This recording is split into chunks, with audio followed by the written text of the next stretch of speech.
Você já observou que existe conflito de geração entre os jovens e os idosos? Será que existe tanta diferença assim com relação à idade na prática do Evangelho? E entre os discípulos? Teve essa discussão com relação a choque de gerações? Ficou curioso ou curiosa para aprofundarmos nesse tema? Fique conosco após a vinheta.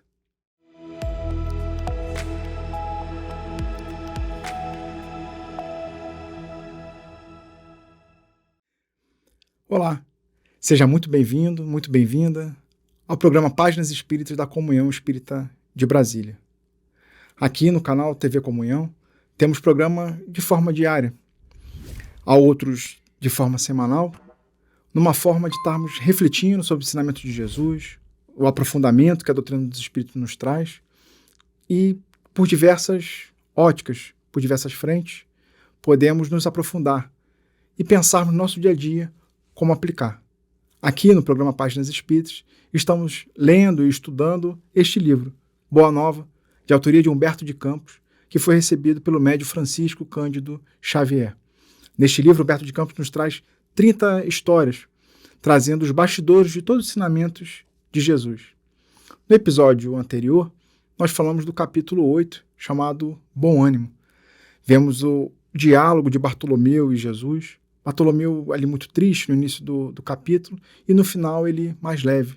As dificuldades não desapareceram da vida de Bartolomeu, mas ele começou a enxergar a vida sobre uma outra ótica.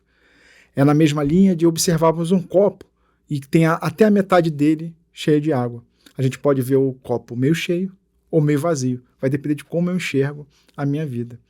E agora, no capítulo deste episódio, estamos no capítulo 9, chamado Velhos e Moços. Velhos e Moços. E aí é um diálogo, né, entre os discípulos e Jesus vai a complementar, nessa perspectiva de que do trabalho que os moços, os jovens têm a fazer e o dos velhos. Será que eles se complementam? Será que se ajudam ou então não conseguem trabalhar juntos? Vamos verificar aqui. Humberto de Campos começa assim o seu capítulo. Não era raro observar-se, na pequena comunidade dos discípulos, o entrechoque das opiniões, dentro do idealismo quente dos mais jovens.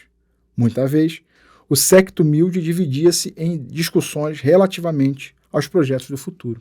Então era comum terem discussões entre os apóstolos, né?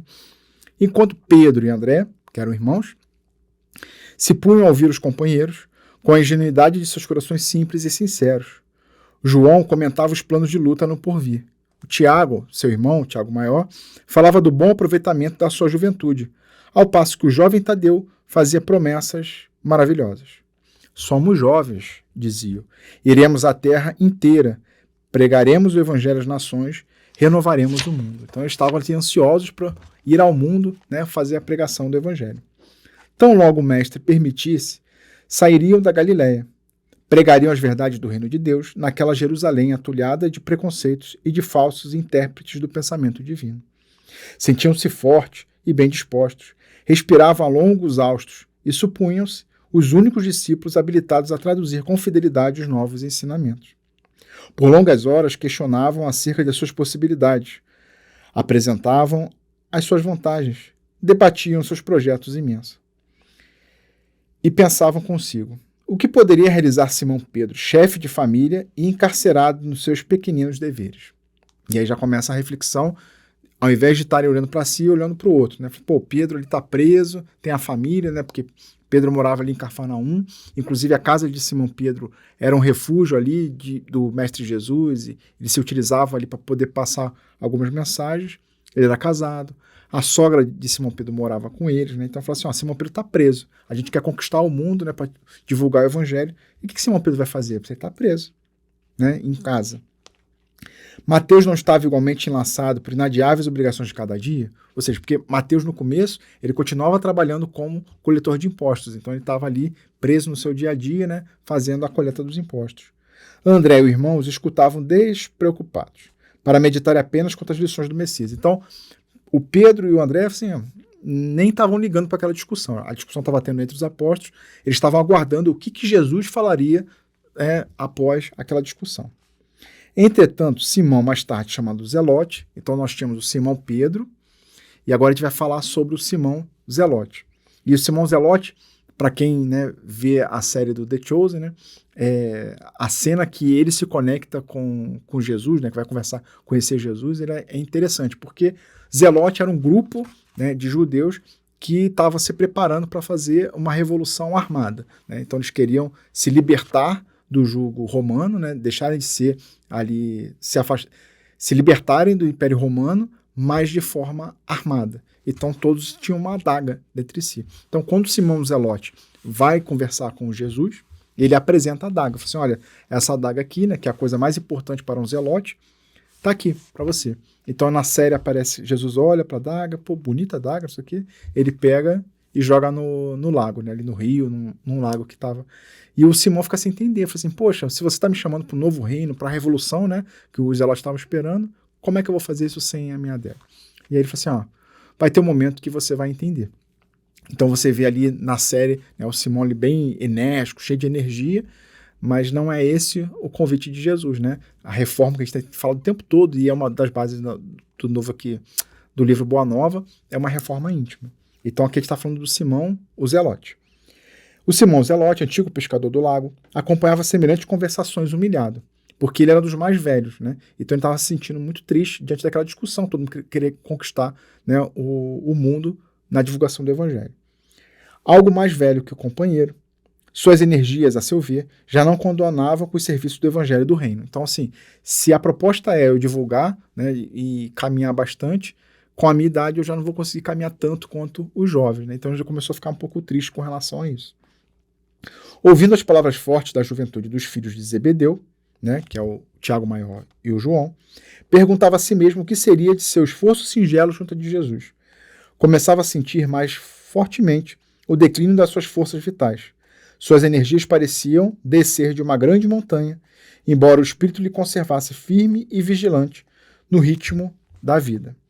Deixando-se, porém, impressionar vivamente, procurou entender-se com o mestre, buscando eximir-se das dúvidas que lhe roíam o coração. Então, quantos de nós, às vezes, não se sente, né, tão pequeno, tão simples, assim, poxa, tem tanta coisa a se fazer, eu consigo contribuir por tão pouco, né? Será que vai fazer diferença? Era essa a dúvida que Simão Zelote tinha naquela época. Depois de expor os seus receios e vacilações, observou que Jesus o fitava sem surpresa, como se tivesse pleno conhecimento de suas emoções. Então, Jesus estava olhando para Simão, Simão foi ao encontro, né, Zelote foi ao encontro de Jesus, e Jesus estava ali sereno, tranquilo, como se, né, já tivesse pleno conhecimento de toda essa aflição que tinha no coração do Simão. Simão, disse o mestre com desvelado carinho, poderíamos acaso perguntar a idade de nosso pai? Olha, o início da conversa é uma pergunta de Jesus. Será que a gente pode perguntar a idade de Deus? Né? Uma pergunta até filosófica, né? E se fôssemos contar o tempo, na ampulheta das inquietações humanas, quem seria o mais velho de todos nós?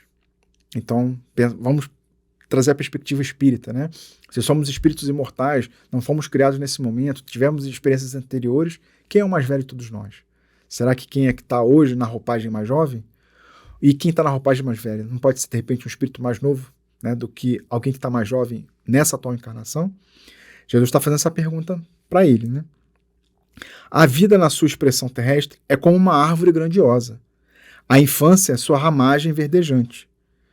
A mocidade se constitui de suas flores perfumadas e formosas. A velhice é o fruto da experiência e da sabedoria. Então, Jesus começa a fazer uma analogia a uma árvore, né, que começa ali na raiz, vem o caule, as flores e, por fim, vem os frutos. Então, toda essa cronologia da nossa vida é como se fosse a árvore. Há ramagens que morrem depois do primeiro beijo do sol. Então, veio o sol, às vezes já destrui, a planta não consegue nem crescer mais, né? E flores que caem no primeiro sopro da primavera. Então, vem aquele vento ali depois da primavera e as flores caem.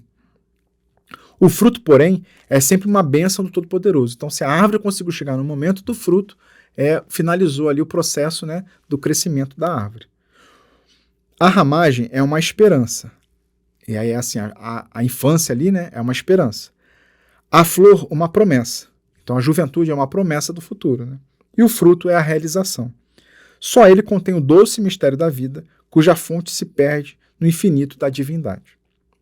Ao passo que o discípulo meditava nos conceitos com sincera admiração, Jesus prosseguia esclarecendo. Esta imagem pode ser também a da vida do espírito, na sua radiosa eternidade. Apenas com diferença de que aí as ramagens e as flores não morrem nunca, marchando sempre para o fruto da edificação. Em face da grandeza espiritual da vida, a existência humana é uma hora de aprendizado, no caminho infinito do tempo. Olha, essa mensagem aqui de Jesus é muito importante, que é o conceito da eternidade. A nossa experiência hoje é uma hora de aprendizado na eternidade da vida, no tempo que é infinito. Então, assim, tudo que a gente está vivendo hoje, na presente encarnação, ele é apenas um trecho, uma parte de toda a nossa existência e experiência. E no capítulo anterior, Jesus também vai falar para Bartolomeu isso, né? Com relação assim, você está ali preocupado com as aflições, será que faz sentido a gente se desesperar por esse minuto diante da eternidade da vida, né? Então, por mais difícil que seja, faz sentido eu me desesperar pelos desafios que eu estou vivendo, se eu sei que o que eu estou passando aqui é temporário? Fica a reflexão. Jesus continua. Essa hora minúscula encerra o que existe no todo. É por isso que aí vemos, por vezes, jovens que falam com experiência milenária e velhos sem reflexão e sem esperança.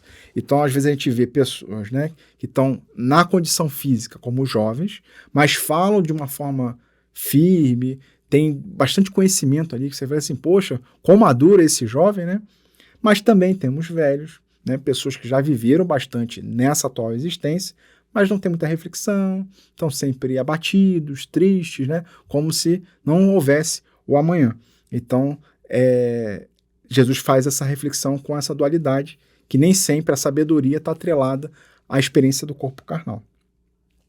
Aí vem o Zebedeu, Simão Zebedeu. Então, Senhor, de qualquer modo, a velhice é a meta do espírito? Perguntou o discípulo emocionado. Não. A velhice enferma e amargurada que se conhece na Terra. Então não é aquela velhice enferma e amargurada. Não é esse o nosso objetivo. Mas a da experiência que edifica o amor e a sabedoria. Ainda aqui devemos recordar o símbolo da árvore, para reconhecer que o fruto perfeito é a frescura da ramagem e a beleza da flor, encerrando o conteúdo divino do mel e da semente. Percebendo que o mestre estendera seus conceitos em amplas imagens simbólicas, o apóstolo voltou a retrair-se em seu caso particular e obtemporou. A verdade, Senhor, é que me sinto depauperado e envelhecido, temendo não resistir aos esforços que se obriga na minha alma, na semeadura da vossa doutrina santa. Então, assim, ele ainda se sentia fraco diante da proposta, né, da multiplicação da mensagem da Boa Nova.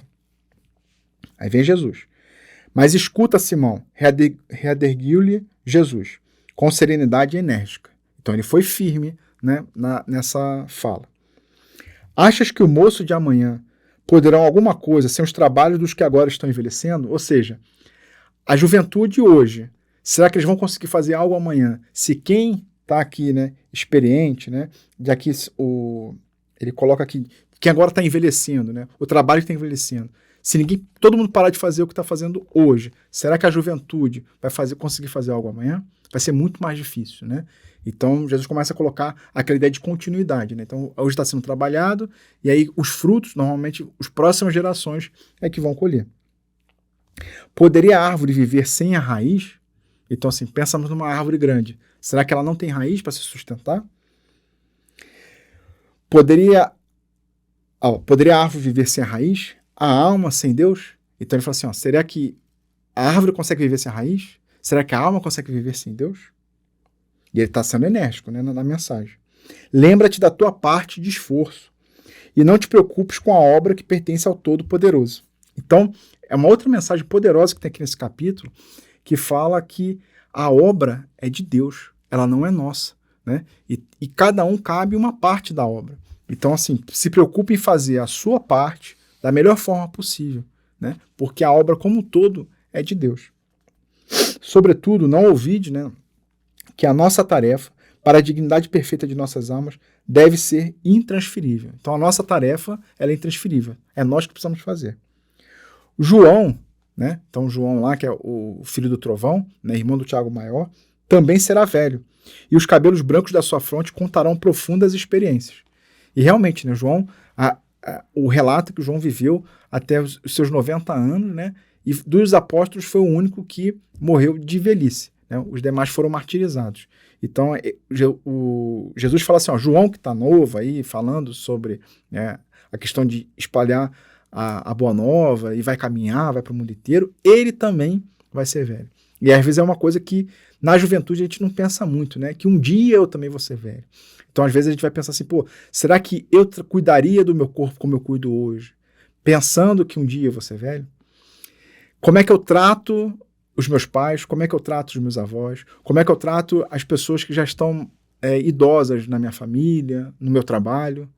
Será que eu tratarei da mesma forma se eu pensar que um dia eu também serei como eles? Também fica a reflexão. Jesus continua, não te magoe a palestra dos jovens da terra. A flor no mundo pode ser o princípio do fruto, mas pode também enfeitar o cortejo das ilusões. Então, assim, a flor, ela pode ser o início do fruto, ou também pode apenas enfeitar, né? Você arranca ali a flor para fazer um enfeite, ela não vai virar mais fruto, porque ela foi arrancada da árvore. Então, a flor pode tanto virar um bom fruto, mas também só ficar enfeitando. Quando te cerque o burburinho da mocidade, ama os jovens, que revelem trabalho e reflexão. Entretanto, não deixe de sorrir igualmente para os levianos e inconstantes.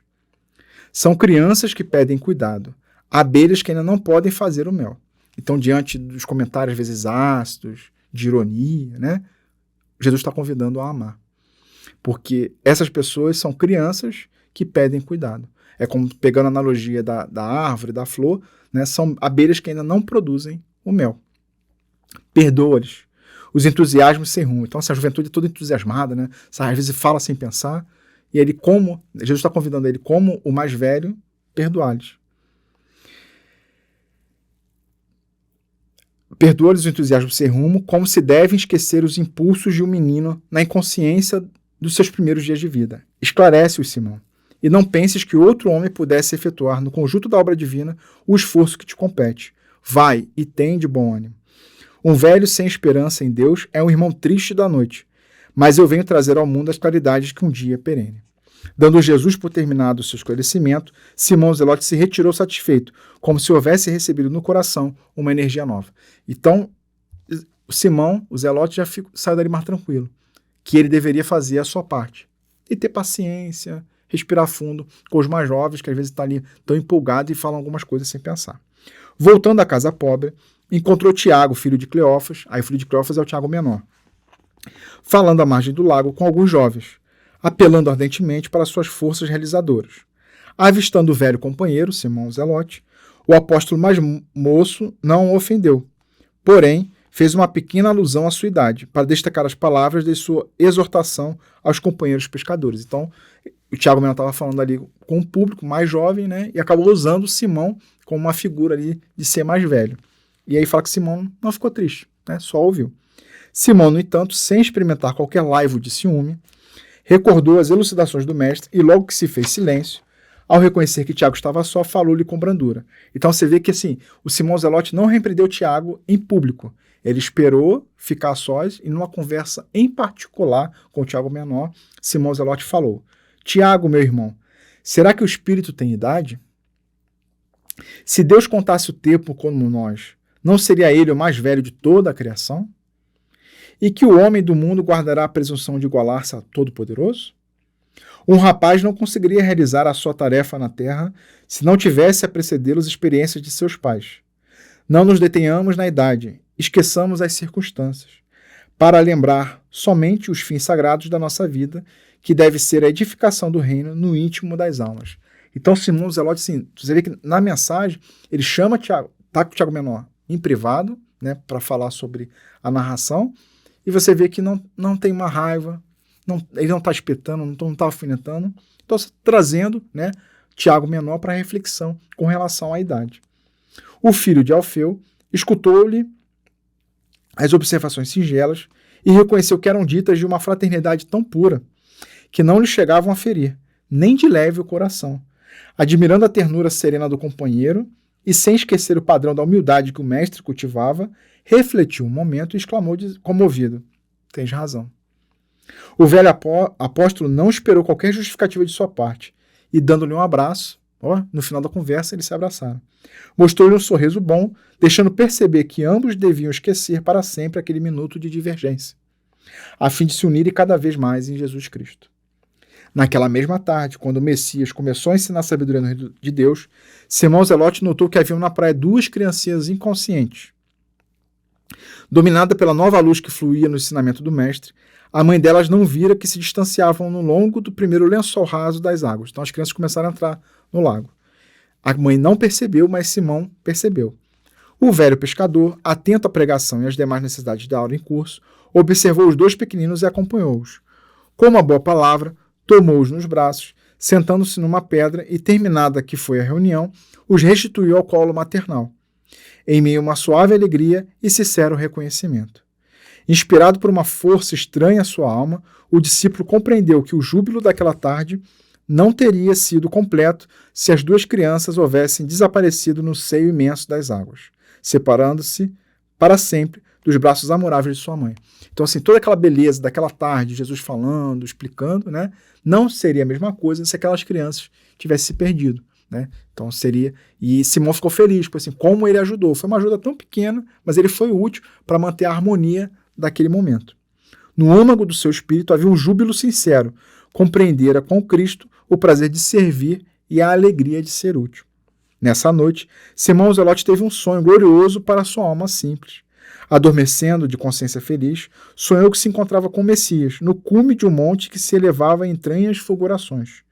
Jesus o abraçou com carinho e lhe agradeceu o fraterno esclarecimento fornecido a Tiago em sua lembrança, manifestando-lhe reconhecimento pelo seu terno cuidado com as duas crianças desconhecidas por amor de seu nome. Então, Simão Zelote teve um desdobramento no seu sono, né? Então, assim, quando a gente vai dormir, o nosso corpo está dormindo, mas o nosso espírito ele está ativo. E ele consegue lembrar dessa percepção, porque ele se desdobra do corpo, encontra aquele Jesus no monte e Jesus o abraça, agradecendo pelo esclarecimento que ele deu a Tiago Menor e por ter cuidado daquelas duas crianças enquanto Jesus falava, né? E aí, porque Zelote estava ali, o Simão Zelote estava no estado de espírito bem tranquilo. O discípulo sentia-se venturoso naquele momento sublime. Jesus, do alto da colina prodigiosa, mostrava-lhe o mundo inteiro. Eram cidades e campos, mares e montanhas. Em seguida, o antigo pescador compreendeu e seus olhos, assombrados, divisavam as paisagens do futuro. Ao lado de seu deslumbramento passava a imensa família humana. Todas as criaturas fitavam o mestre, com os olhos agradecidos e refulgentes de amor. As crianças lhe chamavam de amigo fiel, os jovens, verdade do céu, e os velhos, da sagrada esperança. Então, naquela visão de dobramento, Simão, o Zelote, junto com Jesus, estava vendo o futuro de toda a humanidade, as crianças, os jovens e os idosos, né, contemplando, né, o Jesus como amigo, como a verdade, né, como a sagrada esperança. Simão acordou experimentando indefinível alegria. Na manhã imediata, antes do trabalho, procurou o Senhor e beijou-lhe a fímbria humilde da túnica, exclamando jubilosamente: Mestre, agora eu vos compreendo. Jesus contemplou com carinho e respondeu: Em verdade, Simão, ser moço ou velho no mundo não interessa. Antes de tudo, é preciso ser de Deus. Então Jesus, né, o capítulo finaliza com essa frase de Jesus, dizendo assim: não importa se você é moço, se você é jovem, ou se você já está idoso, numa idade mais avançada. A gente pode até ampliar essa percepção.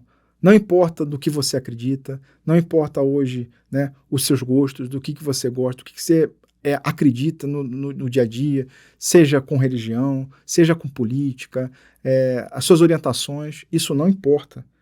Antes de tudo é preciso ser de Deus. A gente sempre vai ter as oportunidades para ser útil. Sempre vamos ter oportunidades de ajudar ao próximo, de sermos o mensageiro do Cristo. Então aqui no capítulo, né, Simão Zelote conversando ali com o amigo, ele não desdenhou o amigo, esperou ele ficar sozinho, conversaram. Foi um diálogo de amor, de carinho. Ele conseguiu se entender. E depois, no ambiente, ele estava ouvindo Jesus. Ele deixou de ouvir Jesus porque percebeu que tinham duas crianças em perigo, que poderia ter uma tragédia. Então ele vai lá, conduziu as crianças, levou para sua mãe. Então ele percebeu que no dia a dia ele consegue ser útil. Ele conseguiu perceber a alegria de ser útil. E eu acredito que essa é a principal mensagem desse capítulo, da gente procurar no nosso dia a dia, no nosso ambiente, na nossa casa, no trabalho, seja na escola, na faculdade, onde estivermos estudando, não importa. Onde estivermos, a gente procurar perceber onde que podemos ser úteis, independente de que seja a nossa ação. Você já conhecia esses detalhes com relação ao Simão o Zelote? Sabia que ele era o mais velho? E com o nosso canal aqui, você já está inscrito? Então fica o convite de se inscrever, ativar as notificações para estar nos acompanhando, porque semana que vem continuaremos com a leitura do Boa Nova no capítulo 10, chamado O Perdão. Fiquem com Deus e até lá.